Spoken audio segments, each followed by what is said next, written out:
Allez, mes amis, on va commencer notre merveilleux cours.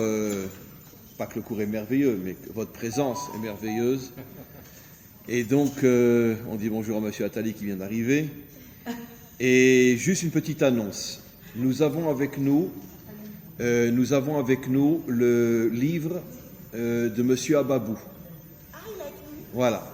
Alors, Monsieur Ababou, je pense que vous le connaissez. Nous faisons un cours régulièrement avec lui. Et bon, comme il n'est pas là, je peux le flatter. C'est un homme d'une sagesse inimaginable.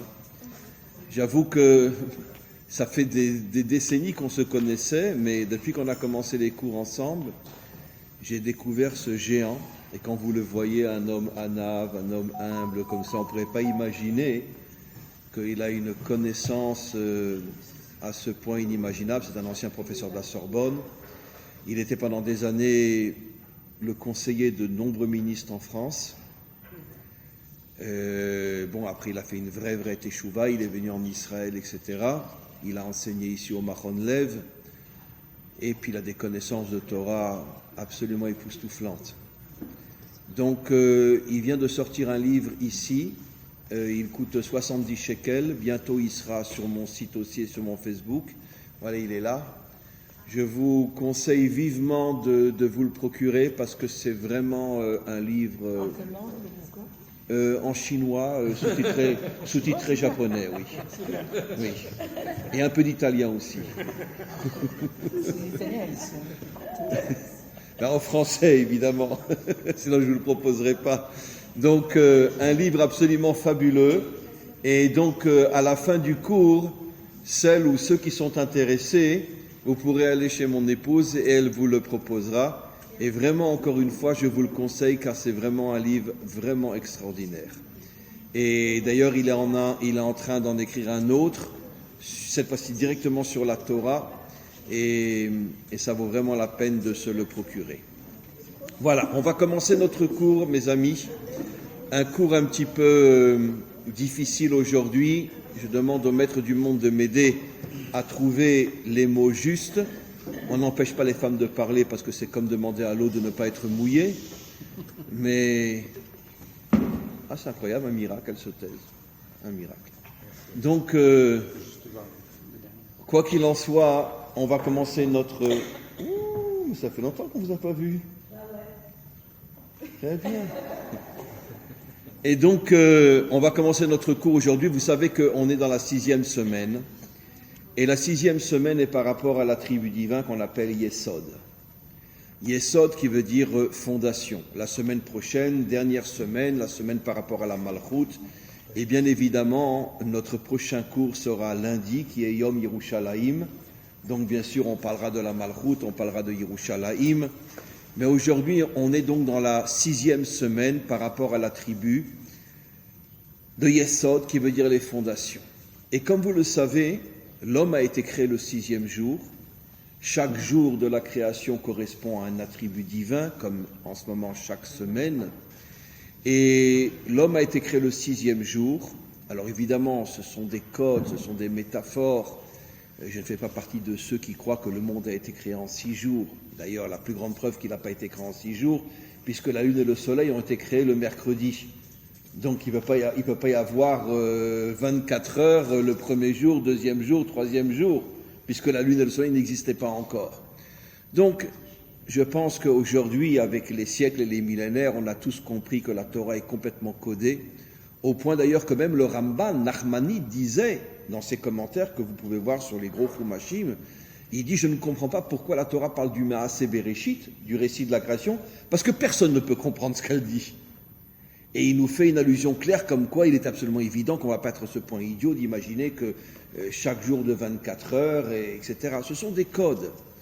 Ce sont des codes qui transmettent des messages inimaginables. Et bien sûr, rares sont ceux qui arrivent à décoder toute la Torah, et à plus forte raison, des passages aussi mystérieux que le récit de la création lui-même, au point, encore une fois, que même Nachmanides dit qu'il ne comprend pas pourquoi la Torah commence par ce récit, puisque personne ne peut le comprendre. Quoi qu'il en soit, l'homme est créé le jour où se dévoile l'attribut de Yesod, fondation. C'est quoi des fondations? Vous le savez tous et toutes, d'accord? Aujourd'hui, je vais dire toutes et tous, parce qu'on va parler plus de la femme que de l'homme. Donc, les fondations, c'est quoi? On fait un grand trou dans le sol, on met après, des choses dans ce trou-là pour pouvoir soutenir la maison, mais sans les fondations, c'est absolument impossible de construire une maison, tout s'écroule. Ce qui veut dire que les fondations soutiennent la maison. Pourquoi l'homme a été créé justement sous le signe de la tribu de Yesod? Il y a tellement de secrets à révéler aujourd'hui. Je ne pourrais pas tout dire, mais je vais en révéler certains, pour nous faire comprendre que l'homme a été créé pour être, lui aussi, comme les fondations qui vont soutenir la maison d'Hachem dans ce monde, le royaume d'Hachem dans ce monde. D'ailleurs, vous remarquerez que le jour, tout de suite après la création, c'est le Shabbat. Qu'est-ce que veut dire Shabbat? Vous allez tous me dire le jour du repos, vous avez tous tort. Shabbat ne veut absolument pas dire le jour du repos, Shabbat veut dire revenir, la chouve. Et dans la prière que nous disons, nous les hommes, et certaines femmes aussi, le Shabbat, qu'est-ce que l'on dit? Yismechu bemalchutecha shomre Shabbat. Ils se réjouiront dans ta royauté ceux qui observent le Shabbat. Donc le mot Shabbat veut dire la chouve, revenir vers Hachem, mais pas revenir vers Hachem dans le sens de l'église ou de la synagogue, mais revenir vers Hachem dans le sens de le dévoiler dans ce monde. Parce que Hachem se cache dans ce monde et il a demandé à l'homme de le dévoiler, ça veut dire de construire sa royauté dans ce monde. C'est pour ça que tout de suite après la création de l'homme rentre dans le Shabbat pour bien lui faire comprendre, comme on lit dans la prière, Yismechu be malchutra shomre Shabbat, par le fait qu'on observe le Shabbat, c'est-à-dire qu'on revient vers Hachem. Le but du Shabbat, c'est de dévoiler la royauté d'Hachem dans ce monde. Ça veut dire qu'un jour viendra où tout le monde comprendra que le seul, vrai, unique, authentique dirigeant de ce monde, c'est celui qui l'a créé. Il ne l'a pas seulement créé, puis après il s'est caché, mais il se cache pour donner à l'homme le mérite de le dévoiler. Mais pour dévoiler la royauté d'Hachem dans ce monde, c'est-à-dire pour dévoiler son palais, je préfère le dire en français, pour dévoiler sa présence dans ce monde, il faut d'abord des fondations qui vont tenir cette maison d'Hachem dans ce monde. Et c'est la raison pour laquelle l'homme a été créé le 6e jour par rapport à la tribu de Yesod, pour nous faire comprendre que le véritable travail de l'homme dans ce monde, c'est de tout faire pour dévoiler la maison d'Hachem dans ce monde. D'ailleurs, comme on le voit dans le verset, « Va'asuli mishkan, ve'shachanti betochan » vous me ferez un sanctuaire et je résiderai parmi vous. Et comme on le sait, nos maîtres expliquent dans le Zohar et quantité d'autres commentaires, qu'en vérité le Beth Amikdash, et surtout le 3e Beth Amikdash qui sera la maison de prière pour toute l'humanité, Jérusalem deviendra la capitale spirituelle de l'humanité tout entière, et le 3e temple ne sera pas seulement comme les 2 premiers le temple d'Israël, mais sera le temple de l'humanité tout entière comme les prophètes le disent, ou Beiti Bet Tefila Yikare Lechol Ha'amim, que ma maison, on parle du 3e temple, sera une maison de prière pour tous les peuples. Tous les peuples viendront à Jérusalem pour prier dans le 3e temple, et nos maîtres disent que le 3e temple, c'est le palais d'Hachem. C'est le palais d'Hachem. Ça veut dire c'est là où il est présent, c'est là où il se dévoile. Mais pour construire ce palais, il faut des fondations. Comme vous l'avez dit une fois, Bereshit, c'est Rosh Baït. Pour qu'il y ait une baït, il faut qu'elle ait des fondations. Voilà, Bereshit, c'est Rosh Baït aussi, c'est la tête de la maison.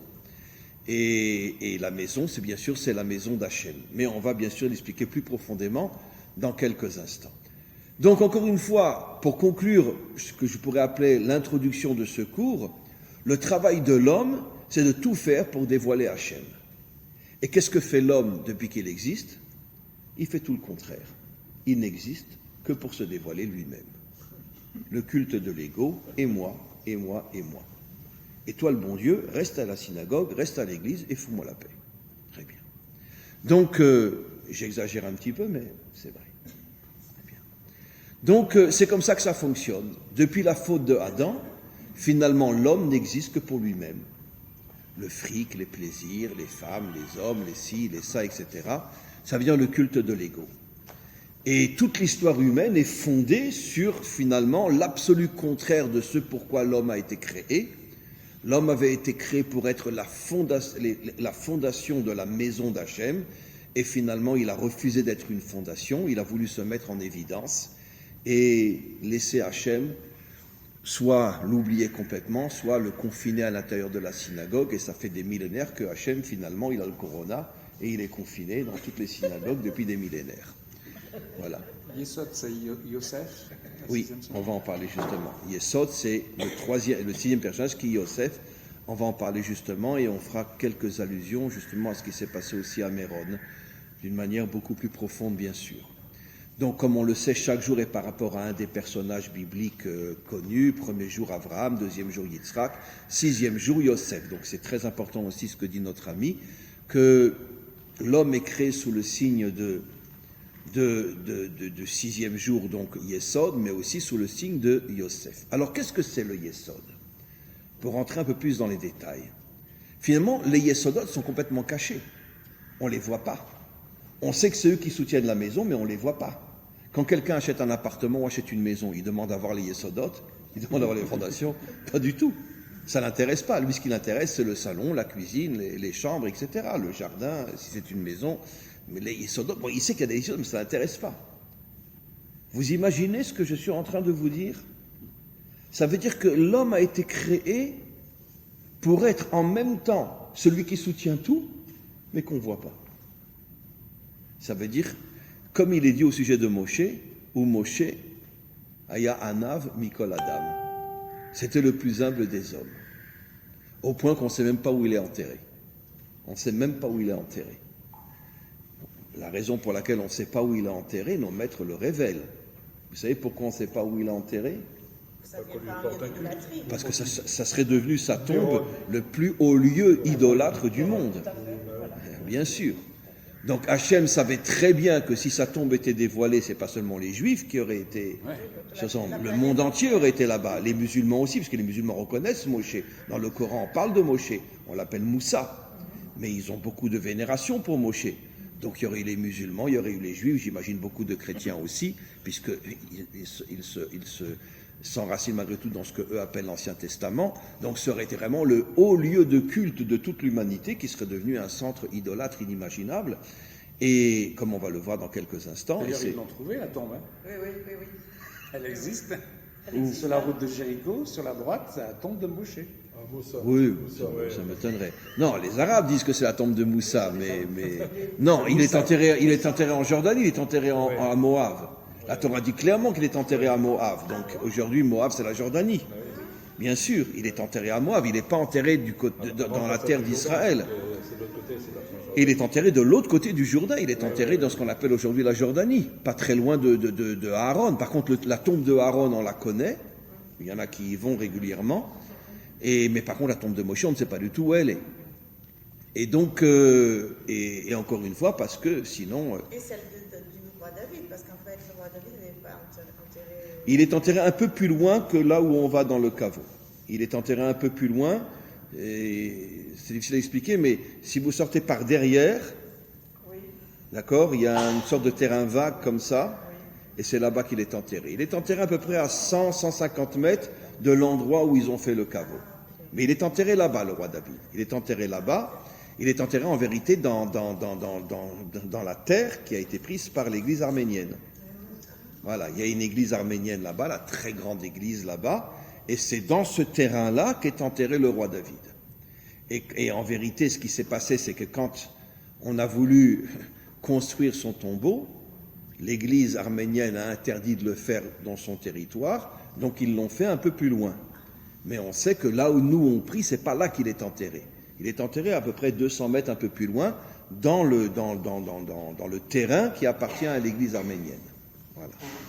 Et donc, mais en tout cas, il n'est pas loin de là où on prie. Donc, de toute façon, c'est plus... Comment? Les Arméniens, mais là-dedans. Non, c'est l'église arménienne, je crois. La grande église qu'il y a à l'endroit du caveau c'est l'arménien. Et c'est juste sur le lieu où il est enterré, l'église a été construite sur ce... Mais il faut savoir que les musulmans et les catholiques nous ont pris tous nos lieux saints. Tous nos lieux saints. la tombe les pères, le Harabaït, le Shmuel Hanavi et quantité d'autres. Ils nous ont pris tous nos lieux saints. Et Ça veut dire... rien qu'on puisse faire. Bon, à part les tombes des tzadikim qui sont dans le nord, c'est vrai. Là, il n'y a ni mosquée ni église. Mais en tous les cas, à Jérusalem et dans beaucoup d'autres endroits, partout où il y avait une tombe d'un très très grand tzaddik, c'est construite soit une mosquée, soit une église catholique. Absolument. Donc il ne reste plus grand-chose. Shmuel Hanavi, c'est une mosquée. À Hebron, c'est une grande mosquée, avec une partie qui est une église aussi. Ça veut dire que quand les croisés sont arrivés à chasser les musulmans, ils ont construit, on voit, il y a une partie dans la pierre elle-même qui est une ancienne église. Ils n'ont pas détruit la mosquée, ils l'ont récupérée, mais ils ont aussi rajouté pour construire une église. Donc en vérité, le Hebron, c'est à la fois une petite église et une immense mosquée. Donc on revient maintenant à ce qu'on explique. Donc finalement, quel est le travail de l'homme? C'est le travail le plus difficile, ce pour quoi on a été créé, et on peut compter sur les 5 doigts de la main depuis le début de l'histoire humaine, ceux qui sont arrivés à le faire véritablement, et on va comprendre pourquoi. Ça veut dire à s'annuler complètement, être comme des fondations invisibles pour soutenir Hachem. Ça veut dire que tout tient grâce à l'homme, mais on ne le voit pas, parce qu'il est dans un état d'humilité et d'abnégation inimaginable. Ça, c'est le travail de l'homme. Et ça ne s'est encore jamais réalisé. Alors pourquoi ça ne s'est pas réalisé? Pourquoi? Bon, je suis très inquiet pour ce que les hommes vont entendre aujourd'hui, mais pour les femmes aussi, parce qu'aujourd'hui il n'y a plus d'hommes, il n'y a plus vraiment de femmes dans ce monde. Mais regardez, il y a quelque chose d'absolument extraordinaire. Comment qu'on fait des fondations?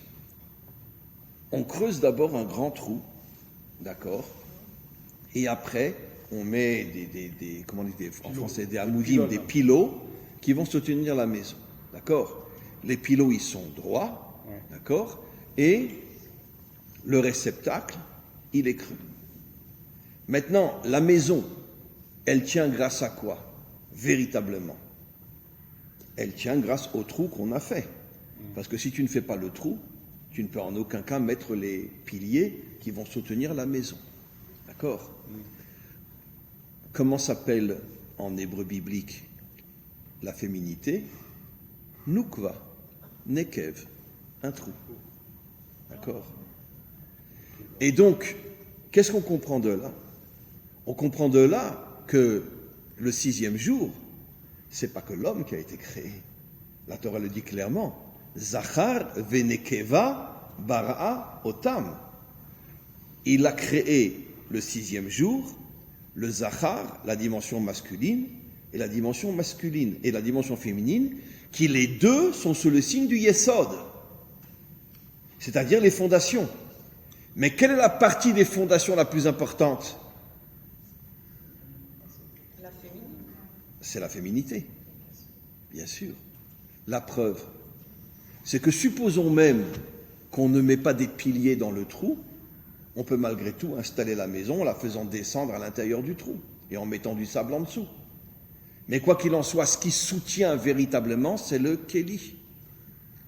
D'ailleurs, nos maîtres disent une chose absolument incroyable. En aisha koretet brit, ela le mishe ose ota Kéli. La femme ne s'unit, dans le sens de tous les niveaux, ça veut dire ne respecte et ne s'unit, qu'à l'homme qui comprend quel est son réceptacle. En aisha koretet brit, ela le mishe ose ota Kéli. Ça veut dire que si la femme sent que tu comprends quel est ton réceptacle, et on va expliquer ce que ça veut dire, à ce moment-là, elle te donne tout. Mais si tu ne la considères pas comme ton réceptacle, ça veut dire l'essentiel du Yesod, à ce moment-là, elle ne te donnera rien. Donc le Kli, c'est la femme. Et d'ailleurs, comment on appelle une fiancée? Kala. Kala, ça vient du mot Kli, réceptacle. Kala. Et donc on revient maintenant à cette notion-là. Donc on creuse un grand trou. D'ailleurs, ils sont en train de construire une maison là dans Mekor Chaim. Regardez le trou immense qu'ils sont en train de creuser. À chaque fois qu'on crée une maison, on crée un grand trou. Ça, c'est la dimension féminine. Nukva, Nekev, qui veut dire réceptacle, qui veut dire on fait un grand trou dans le sol. Et après, on met les piliers, la dimension masculine. La dimension masculine est droite. Et donc, tout le monde comprend le remèze aussi dans l'union entre l'homme et la femme.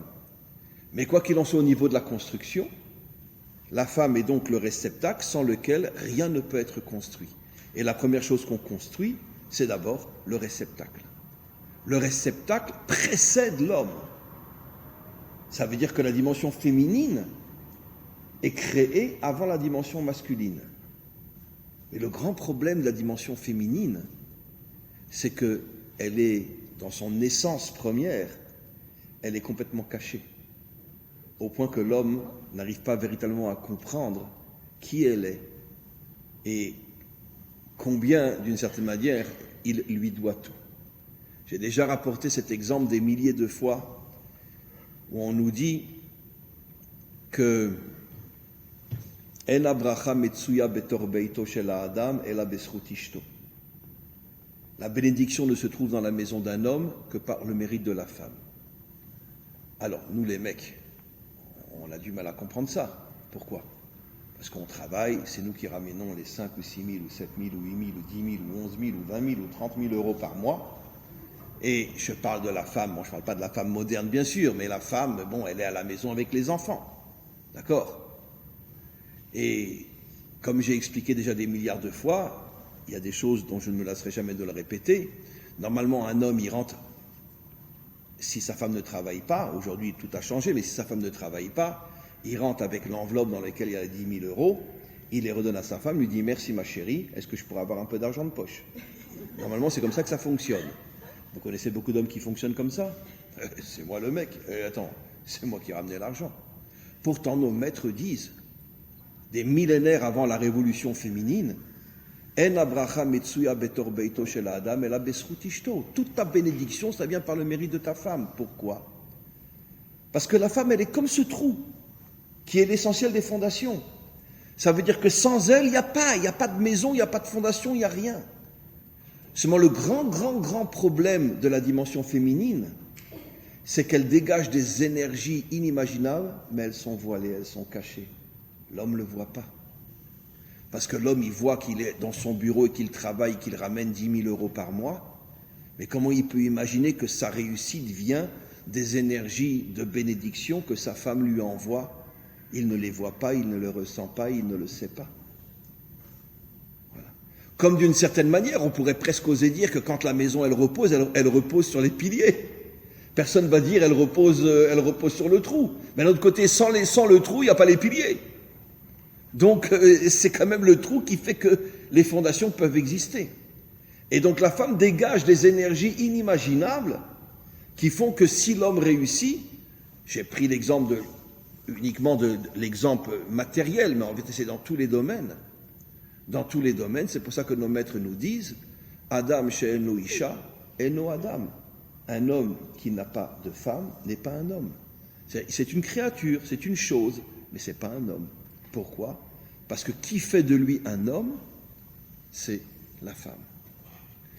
Alors maintenant, on va comprendre encore mieux qui est le vrai Yesod en vérité. Ou plutôt, qui est la véritable création d'Hachem dans ce monde ? L'homme ou la femme ? La femme. Bien sûr. Parce qu'elle est véritablement Yesod. Elle est complètement cachée. Même au niveau des énergies qu'elle déverse dans son mari, c'est complètement caché. Vous connaissez beaucoup d'hommes qui sont capables de donner les 10 000 euros à leur femme et de dire « donne-moi un peu d'argent de poche ». Attends, t'es toute la journée à la maison avec les gosses, c'est moi qui travaille, c'est pas toi. Mais parce que l'homme ne perçoit pas l'invisible, il ne perçoit pas les fondations. Comme nous, quand on achète une maison, on ne demande pas comment on appelle ça, au vendeur, je voudrais voir les fondations. On s'en fout des fondations. Comme on s'en fout de la femme. D'accord ? Parce que l'homme n'a pas cette sensibilité de comprendre que l'essentiel de la vie authentique, c'est ce qui est caché, pas ce qui est visible. Maintenant, vous comprenez pourquoi le Nachash, il a fait tomber la femme. Parce qu'il a voulu faire tomber la maison d'Hachem. Et il sait très bien que la femme, c'est l'essentiel des fondations. Donc en faisant tomber la femme, il n'y a plus de maison d'Hachem. Et ça fait des millénaires que ça dure. Puisque elle est le réceptacle sur lequel la maison repose. Et maintenant, comme nos maîtres expliquent, le Yetzer Hara et le Yetzer Tov sont toujours à l'extrême opposé. Ça veut dire, le Yetzer Hara fait tout pour éloigner l'être humain à l'extrême opposé de là où il devrait être dans le bien. La véritable essence et la véritable nature de la femme, c'est quoi?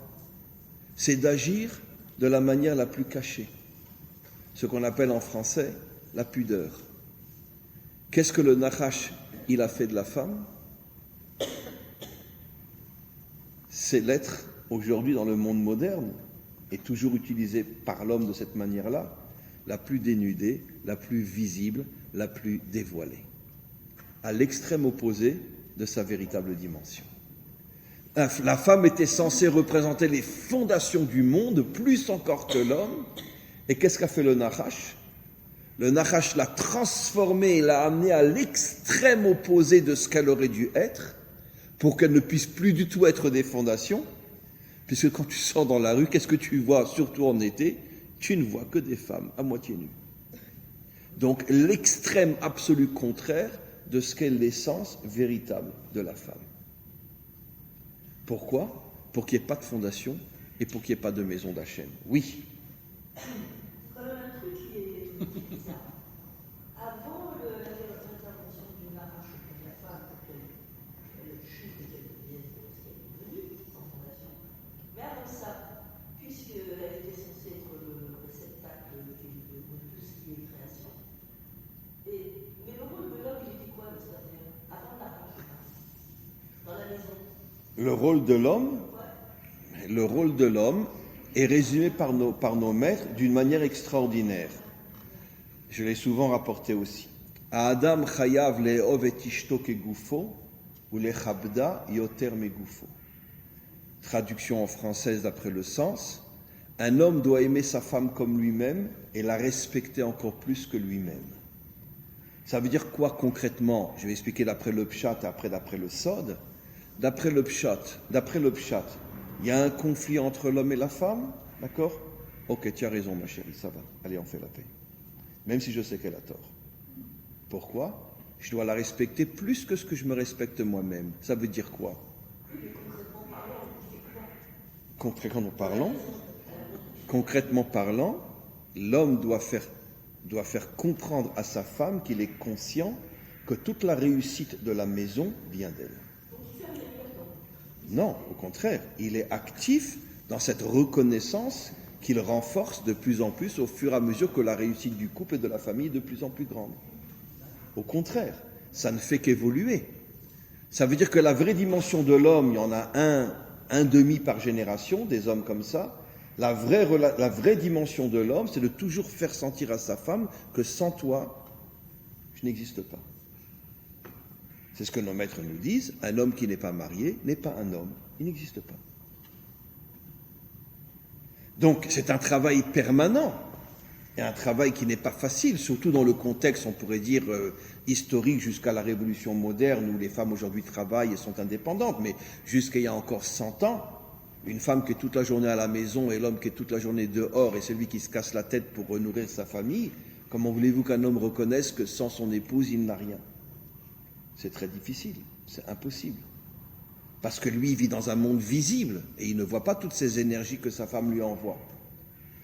Donc, c'est ça en vérité, le fait que l'homme doit être le yesod, et le vrai yesod c'est sa femme, de rentrer dans le monde caché, sortir du monde visible et comprendre que l'essentiel de la réalité c'est le monde caché. Et dans le monde caché, la plus grande de toutes les forces c'est la force féminine et non la force masculine. Maintenant, on va aller plus loin, mes amis. Regardez. Donc, j'ai expliqué, parce que je vais me resservir de cette explication, que comment le Nachash, les forces du mal, ont fait tomber la femme, comment le Nachash a fait tomber les fondations, l'homme et la femme, surtout la femme, et donc, impossible de construire la maison d'Hachem dans ce monde. Si, on a construit des églises, on a construit des synagogues, mais ce n'est pas la maison d'Hachem, ça. L'endroit où le bon Dieu se sent le plus étouffé, c'est où? C'est dans une synagogue. Parce que où le bon Dieu il voudrait être? Dehors, dans le monde. C'est là qu'il veut être. Il veut être dans une société, il veut être dans une high-tech, il veut être à l'armée, il veut être partout où les gens sont corrompus, c'est là-bas qu'il veut être. Mais à la synagogue, quand je rentre à la synagogue, je mets une kippa sur la tête,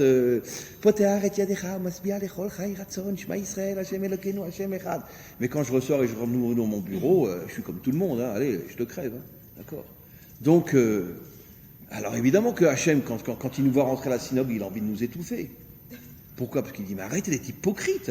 Je sais ce que vous faites dans votre bureau, alors arrêtez de faire le malin à la synagogue. Arrêtez. Parce que malheureusement, on sait comment sont les hommes. Que ce soit la synagogue, l'église ou la mosquée, c'est pareil. Le lieu de culte est un lieu de mensonge. Parce qu'on fait croire au bon Dieu qu'on l'aime, mais en vérité, on se fout royalement de lui. D'accord? Reste à la synagogue et rentre pas dans mon bureau, parce que dans mon bureau, si tu savais ce que je fais, donc mieux vaut que tu rentres pas. Voilà. Mais j'ai une belle kippa sur la tête, hein, t'inquiète pas. Très bien. J'ai une belle kippa sur la tête. Voilà, c'est comme ça que ça fonctionne. Donc, Hachem, ce qu'il veut, c'est être dans ce monde. C'est pour ça que son royaume, il est à Jérusalem, qui est la ville de la royauté, justement. Pas seulement la royauté divine, la royauté humaine, le roi David. Comme pour dire, moi, je veux être là où il y a les dirigeants. D'accord? Vous imaginez qu'on va laisser rentrer le bon Dieu à la Knesset? Attends, les premiers qui vont refuser, c'est les partis religieux. Non, qu'est-ce que j'ai dit? Non, au moins, ça ne va pas du tout enregistrer ça.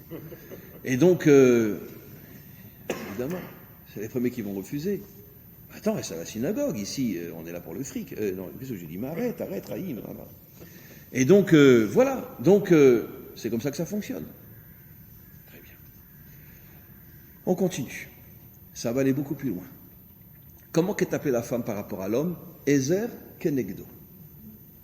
Rachetevot, Aïn Kaf.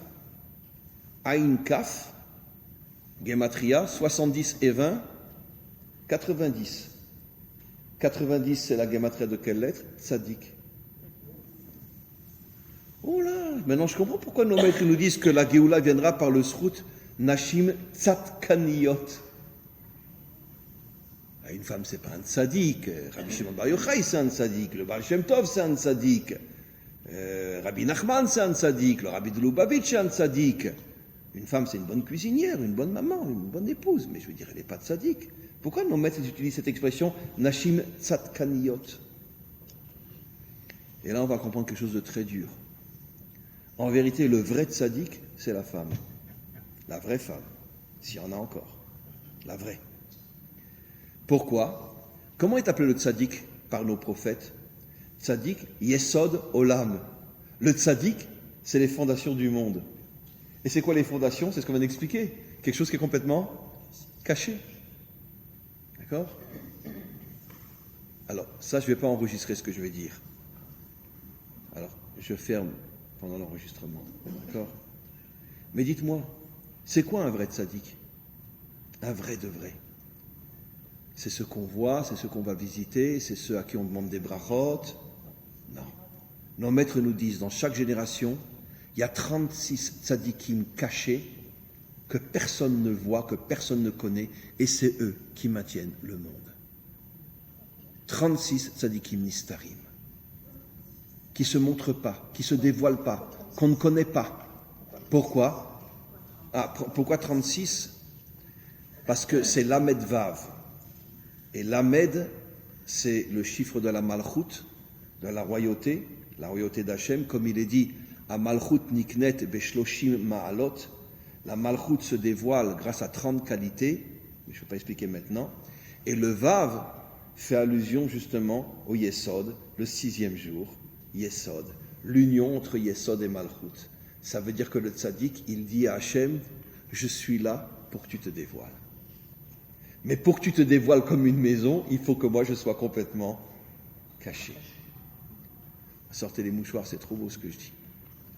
Vous vous rendez compte à quel point on vit, mais dans un fantasme, dans une illusion, dans un mensonge inimaginable depuis des millénaires et des millénaires et des millénaires.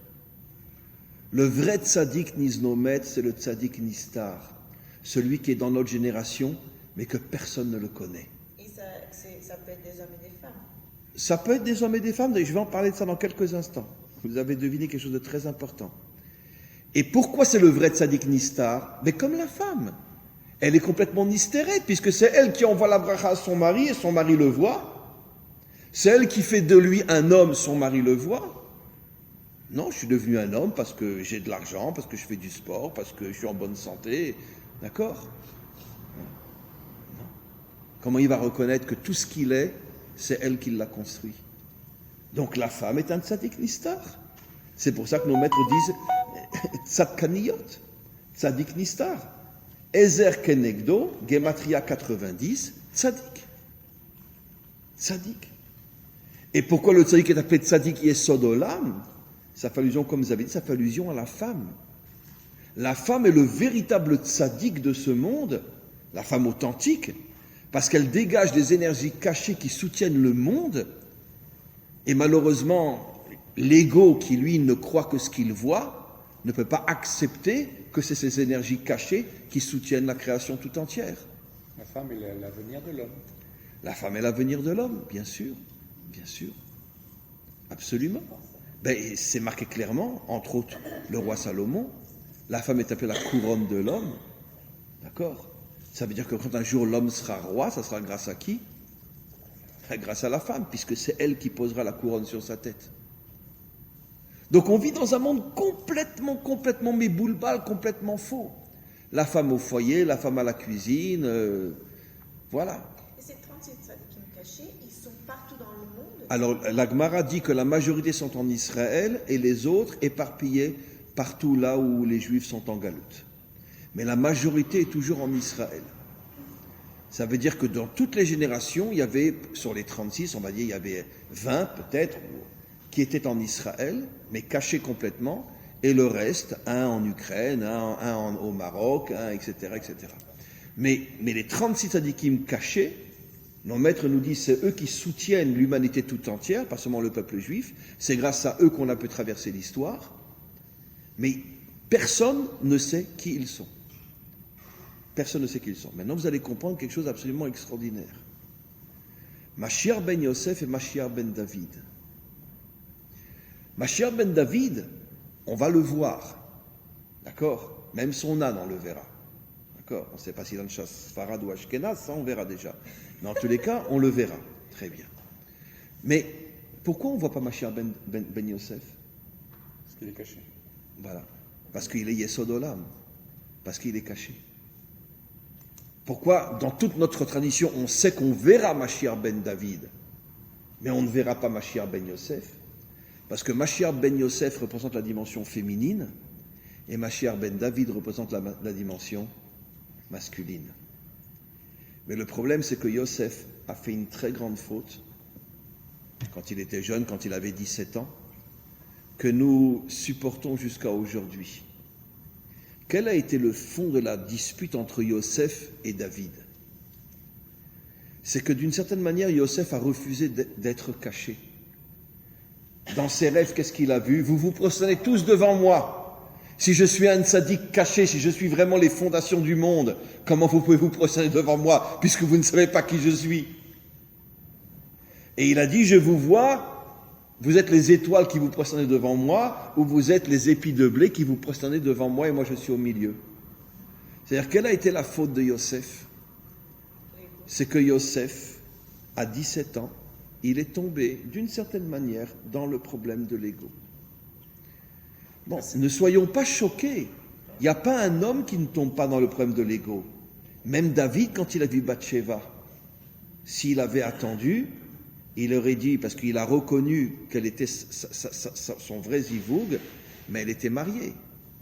C'est vrai, il n'a pas été avec une femme mariée, puisque David avait institué, comme on le sait, que chaque homme qui partait à la guerre devait donner un guet à sa femme, de manière à ce que si on ne le retrouve pas, elle puisse se remarier. Malheureusement, l'armée israélienne ne fait pas ça, et c'est ce qui fait que jusqu'à aujourd'hui, il y a énormément de femmes qui n'ont pas pu se remarier, comme la femme de Ron Arad, qui pendant 40 ans n'a pas pu se remarier. D'accord ? Et en plus, le fait que le rabbinat n'a pas imposé ça, bon, la pauvre, c'est sûr qu'elle a été avec des hommes. Mais peut-être aussi dans la période où son mari n'était pas encore mort. Donc ça veut dire que le rabbinat a une très très grande responsabilité, alors que le Talmud nous dit que le roi David avait imposé. Chaque homme marié qui part à la guerre, tu donnes un guet à ta femme. Quand tu reviens, tu la réépouses. Mais si on ne te trouve pas, au moins elle peut se remarier. Combien de dizaines de femmes, depuis la création de l'État d'Israël, sont restées seules toute leur vie, enfin seules, n'ont pas pu se remarier parce qu'on ne sait pas si vraiment leur mari est mort ou non. D'accord ? Comment ? Agounot, voilà. Donc David avait imposé, donc Bathsheba avait reçu un guet. Donc sur le plan purement halachique, elle n'était plus mariée. Mais sur le plan moral, c'est sûr que David a fait une faute incroyable. Parce qu'elle attendait le retour de son mari, évidemment. Elle ne voulait pas qu'il meure à la guerre. Mais nos maîtres disent, si David, qui a compris, parce qu'elle ne le savait pas, que c'était son véritable zivoug, il aurait dû attendre que Hachem s'arrange pour que le mari ne revienne pas, puisqu'il est à la guerre. Mais comme il s'est précipité à aller avec elle quand le mari était encore vivant, eh bien, il a fait une faute d'ego inimaginable. Il a été trop vite.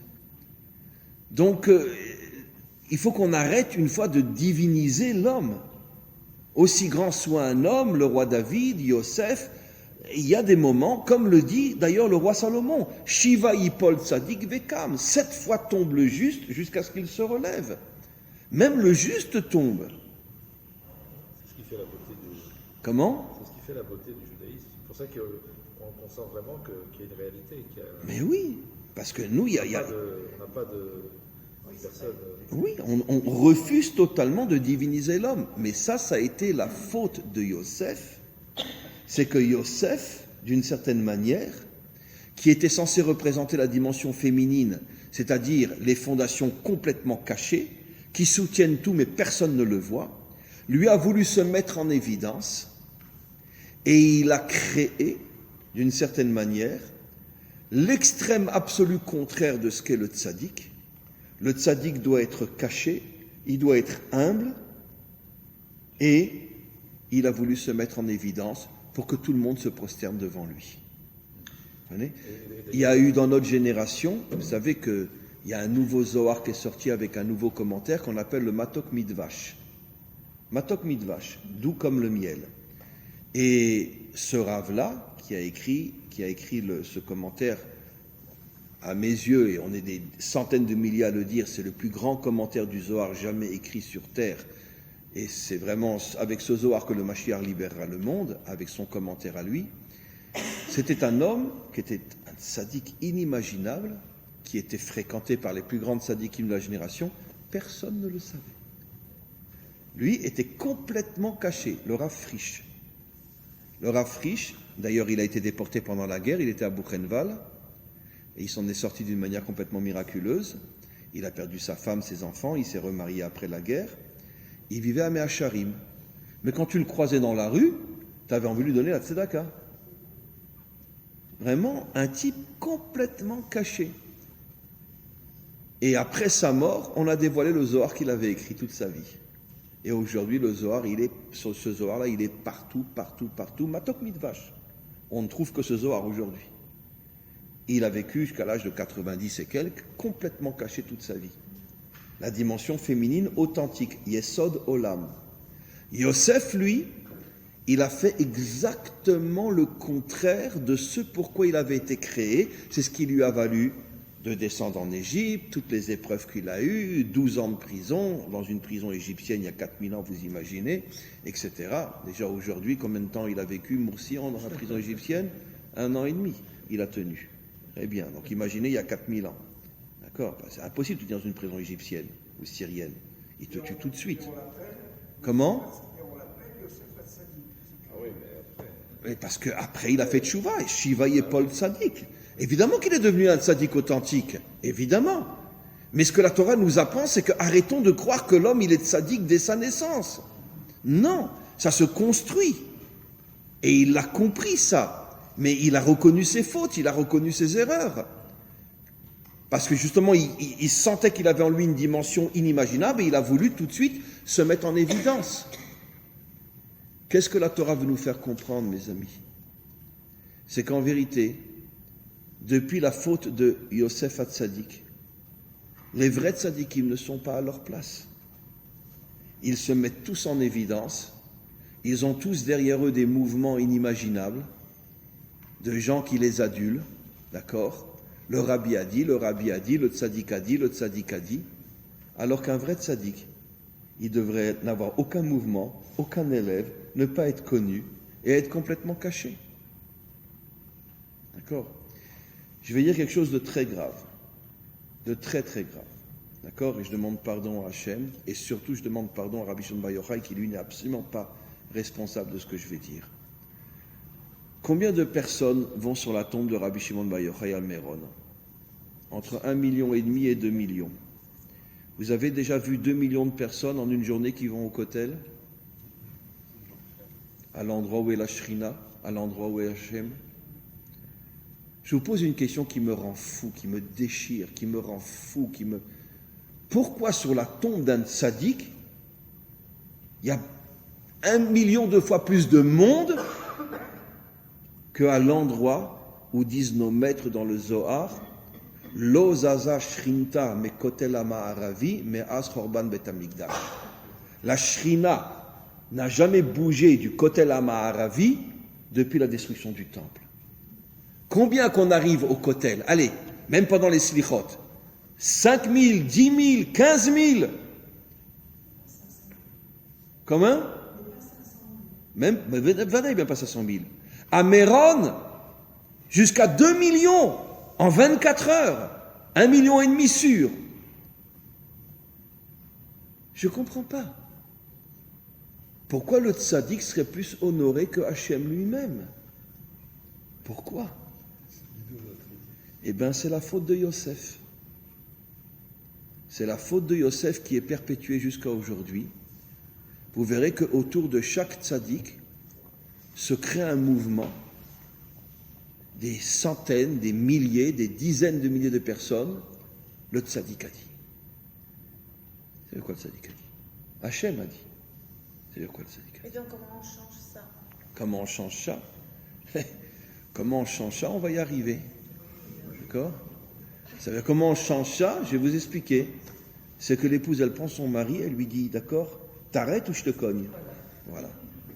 T'arrêtes ou je te cogne. Il y en a marre. C'est la même chose avec Rabbi Nachman en Ukraine. Mais bien sûr, c'est la même chose. 600 000 personnes. 600 000 personnes. Mais oui, 600 000 personnes qui vont à Ouman, en Ukraine, dans la plus grande pourriture, dans le pays le plus pourri de la terre. Tous les gardiens et tous les tueurs de juifs dans les camps de concentration étaient des Ukrainiens. Tous. D'accord? Voilà. Tous ces juifs qui vont en Ukraine apportent un argent fou à l'Ukraine, alors que c'est eux qui ont massacré 9 millions de juifs. Et j'aimerais bien, moi, savoir s'il y a 600 000 juifs qui vont au Kotel. Mais vous comprenez ce que je suis en train de dire?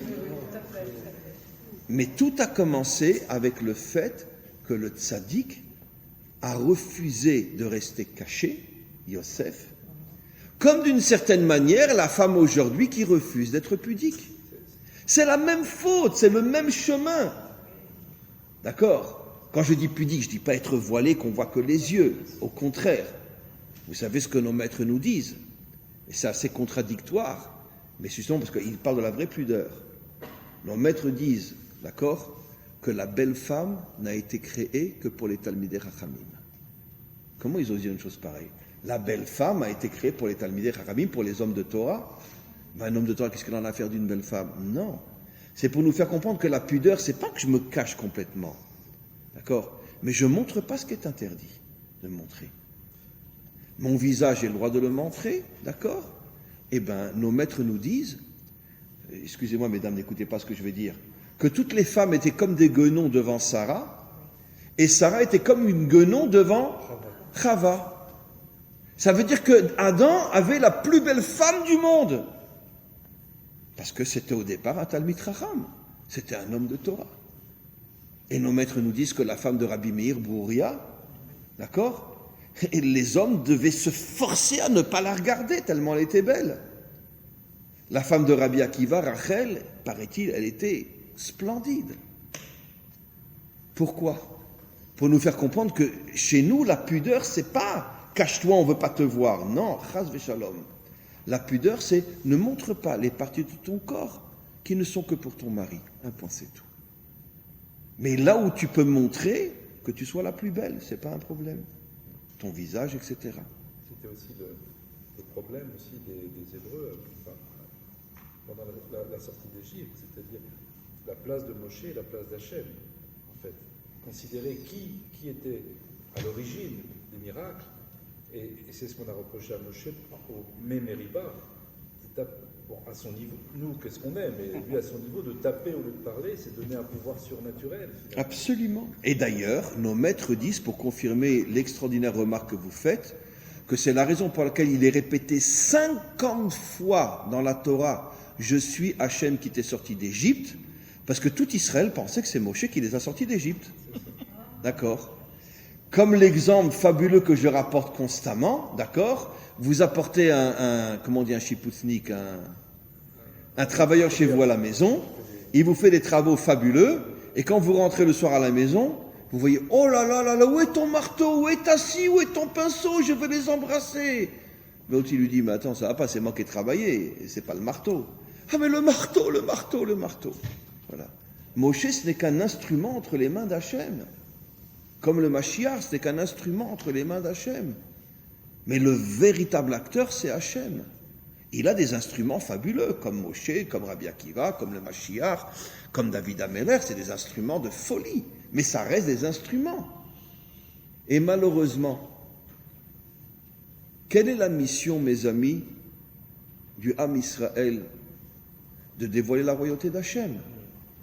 Et dans quelle faute le Ham Israël est tombé, peut-être plus encore que n'importe quel autre peuple? Dans le culte de l'homme. Le culte de l'homme. C'est toujours zélé ou matzé. Là où on a une grande qualité, on nous fait tomber dans le défaut qui est à l'extrême opposé. Le Rav a dit, le Rabbi a dit, le Tzadik a dit. Voilà. On se pose plus de questions. C'est comme ça. Ça veut dire que finalement, tout a commencé encore une fois avec la faute de Yosef, qui n'a pas voulu rester caché, parce qu'il voulait que ses qualités soient mises en évidence, exactement de la même manière qu'une belle femme ne veut pas se couvrir, parce que finalement, elle ressent le besoin d'être regardée, puisqu'elle est belle.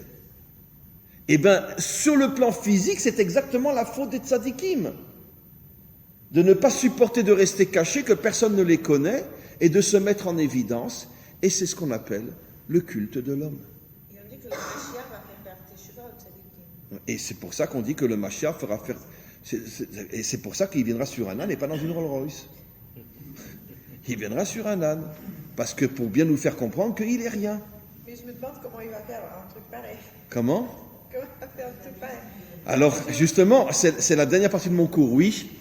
Alors, s'il est tant caché, comment peut-on imaginer que ce tzaddik véritable puisse avoir une influence positive sur l'humanité et sur tous les peuples? Eh bien, c'est la dernière partie de mon cours, cher ami. Merci pour votre question, qui me permet, c'était vraiment la dernière partie de mon cours. Mes amis, comment il va agir le Mashiach s'il est caché, s'il n'est pas connu, etc. Forcément, il va se dévoiler. D'accord? Mais, d'accord, écoutez bien ce que je vais vous dire. Et je l'ai déjà dit, et je le redis. D'accord? Le Mashiach, c'est pas l'homme, c'est sa femme. Je le répète. Le Mashiach sera sa femme. Vous savez ce que le Hari HaKadosh révèle? Qui est le couple Mashiach et son épouse? C'est Adam et Chava qui reviennent pour réparer la faute qu'ils ont faite. C'est-à-dire que l'épouse du Mashiach sera Chava, et le Mashiach lui-même, c'est Adam. D'ailleurs, dans le mot Adam, vous avez Aleph, Adam, Dalet, David, même Mashiach. Ça veut dire que Adam, c'est en vérité 3 Gilgulim. Adam est revenu dans David, et David revient dans Mashiach, mais au départ, c'est Adam. Mais écoutez bien ce que je vais vous dire, d'accord?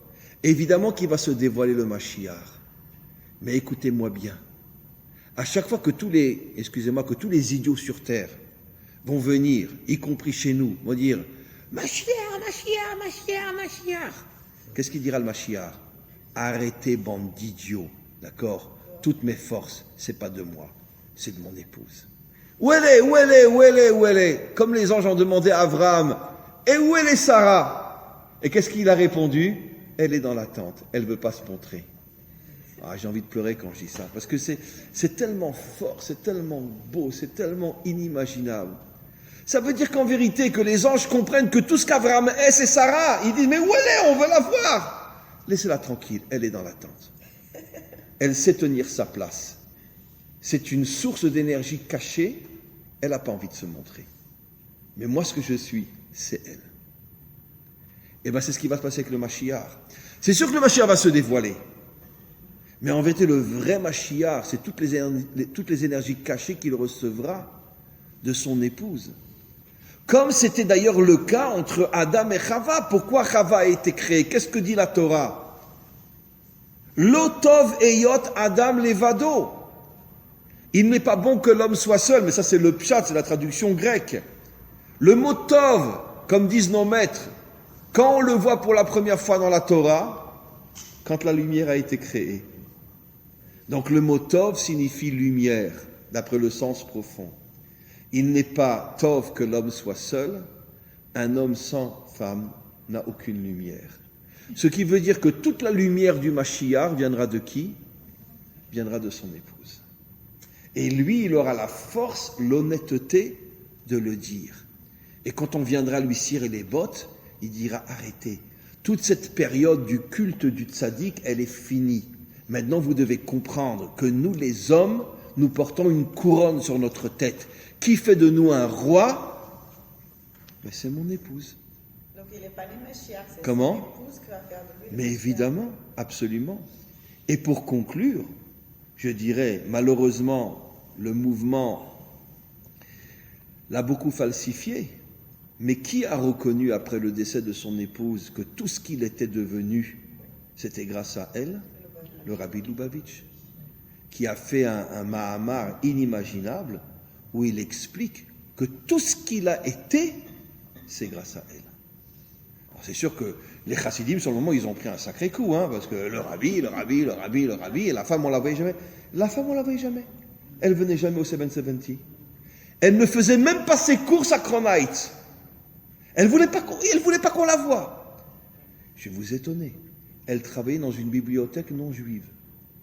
Même pas juive. Elle était cachée complètement. Cachée complètement. On la voyait jamais. Elle était jamais au 770 voir dire bonjour à son mari. Même pas dans les fêtes, elle n'allait pas au 770. Et ça, je le tiens de quelqu'un qui était très très proche d'elle. D'accord? Je le tiens d'une femme dont la mère était une grande amie de la rabbinite. On la voyait jamais. Même pour faire ses courses, elle partait à l'extérieur de Cronite pour pas qu'on la vénère. Ah, la rabbinite, elle est là, on va vous faire un prix, on va passer avant tout le monde. Complètement inexistante. Et pendant des années, tous les chassidim pensent le rabbi. Et le rabbi, il leur dit, vous n'avez rien compris. Tout ce que je suis, je le dois à Chaya Mushka. Celle qui m'a donné les deux niveaux d'âme les plus hauts. La Chaya et la Yechida. Et il explique qu'elle s'appelait Chaya. Il lui a donné la Chaya. Et Mushka, il explique qu'en yiddish, ça fait allusion à la Yechida. Ça veut dire mes deux plus hauts niveaux d'âme, je les dois à elle. Mais on l'a jamais vu ta femme, où elle est? Ben oui, caché toute sa vie, un tzaddik authentique. Voilà. Et donc, mes amis, on a compris de là que il faut qu'on arrête une fois pour toutes. Attention, ne me comprenez pas mal. Évidemment que Rabbi Shimon Bar Yochai, c'est la lumière du monde. Évidemment que Moshe, c'est la lumière du monde. Évidemment que David, c'est la lumière du monde. Mais arrêtons de remplacer Dieu par les hommes. Et vous savez quelle est la plus grande teshuva que nous devons faire, nous, à Israël? D'accord? S'il y a 2 millions qui vont sur la tombe de Rabbi Shimon Bar Yochai, eh bien qu'il y ait 4 millions qui vont au kotel. Et malheureusement, on n'est pas tout à fait dans cette situation-là. On se méfie toujours des miracles dans le peuple juif. On a eu la révélation. Mais les miracles, l'homme a tendance à croire un peu ce qu'il voit de façon superficielle. Mais de toute façon, vous savez que beaucoup de critiques ont été émises à Méron que tout le monde voyait, tout le monde savait que c'était hyper dangereux. Je vais raconter une histoire personnelle. Il y a quelques années, j'étais à Méron, j'ai failli y rester. J'étais écrasé, je ne pouvais plus respirer. Je suis arrivé par miracle à m'échapper, je me suis baissé, je suis passé entre les jambes des gens et j'ai cru que j'allais y rester. Ça fait des années que Méron est un endroit, est une tombe ouverte. En grande partie, c'est la faute de l'État, qui a refusé jusqu'à aujourd'hui de faire les infrastructures à Méron. Mais ils font pas, je sais pas, c'est pas normal qu'ils font pas. Ce que j'ai entendu à la radio, c'est qu'il semblerait qu'il y ait une marloquette entre plusieurs groupes charédim. Chacun revendique la propriété du terrain. Grâce à Dieu. Et résultat des courses, rien n'a été fait. Vous donnez la vraie définition d'un juif. 2 juifs, 50 discussions. D'accord, très bien. On sait comment ça fonctionne. On sait comment ça fonctionne, malheureusement. Mais l'État pourrait obliger de fermer le caveau pendant 1 an et de faire des infrastructures qui ne vont pas mettre les gens en danger. Il n'y a pas d'infrastructure. Tout est du sable, de la terre là-bas, tu glisses. On a tous été à Méron, on sait combien c'est. Et l'endroit du caveau lui-même, on peut rentrer sans étouffer 200 personnes maximum. Ils étaient presque 1 million. Donc, qu'est-ce que beaucoup de critiques ont dit? D'accord? Hachem nous aidera, Hachem nous aidera. Hachem nous aidera, voilà, Hachem nous a aidés. Voilà. Jusqu'à un jour où il en a eu marre, il a dit non, ça suffit, Atkan. D'accord? Donc, encore une fois, ne comprenez pas mal, au contraire, je pleure sur la majorité, c'est des enfants qui sont morts, des jeunes sont morts. Bien sûr qu'il faut pleurer. On peut amener des enfants. Mais oui, comment qu'on peut amener un gosse de 12 ans, il y a des gosses de 12 ans qui sont morts, comment qu'on peut les faire rentrer dans une foule d'assassins potentiels? Parce que chacun inconsciemment, il risque de tuer l'autre. Comment c'est? Mais pourquoi? Parce que ça, c'est le défaut des Juifs. Hachem Yazor. Hachem Yazor. Et Hachem Yazor. Cette fois-ci, il n'a pas aidé. Voilà. Et pourtant, la Torah dit tout le contraire. Ushmartem benafshotechem. Faites attention à vos vies. Pikwar nefesh dorei takol. Le sauvetage d'une vie est plus fort que toutes les mitzvot de la Torah. Donc c'est une mitzvah d'aller sur la tombe de Rabbi Shimon Yochai, mais c'était interdit d'y aller tellement nombreux et de mettre tellement d'enfants en danger. Donc finalement, même les juifs les plus orthodoxes n'accomplissent pas la Torah. Encore une fois, nous ne parlons pas des morts, que Dieu est leur âme et pleurons sur leur décès. Mais je parle d'une manière générale, c'est ceux qui sont censés représenter la Torah qui ne l'observent pas.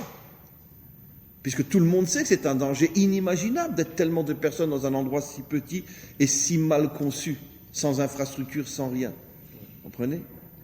Mais encore une fois, je terminerai encore une fois par cette phrase-là. Je pense qu'il y a aussi un remèze qui vient d'en haut. Je sais que je vais me faire lapider, mais bon, je suis habitué à prendre des coups, c'est pas grave. Je sais qu'il y a un remèze qui vient d'en haut, comme si Hachem voulait nous dire, mais jusqu'à quand vous allez honorer les tzadikim plus que moi?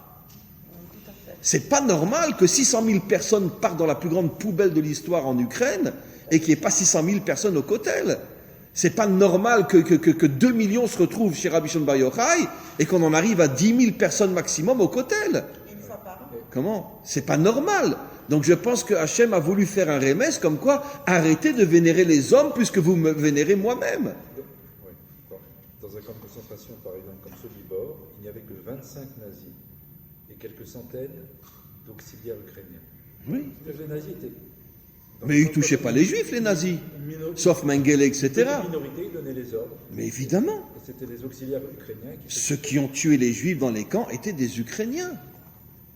Et je le dis avec toute la conviction la plus absolue, que si Rabbi Nachman revenait aujourd'hui, mais il enverrait ses poings dans la figure de tous ceux qui osent aller à Ouman aujourd'hui en leur disant, mais attends, je ne comprends pas, après la Shoah, vous osez retourner là-bas? En plus, la plupart viennent d'Israël, vous osez quitter la terre d'Israël pour aller dans la plus grande poubelle de la terre?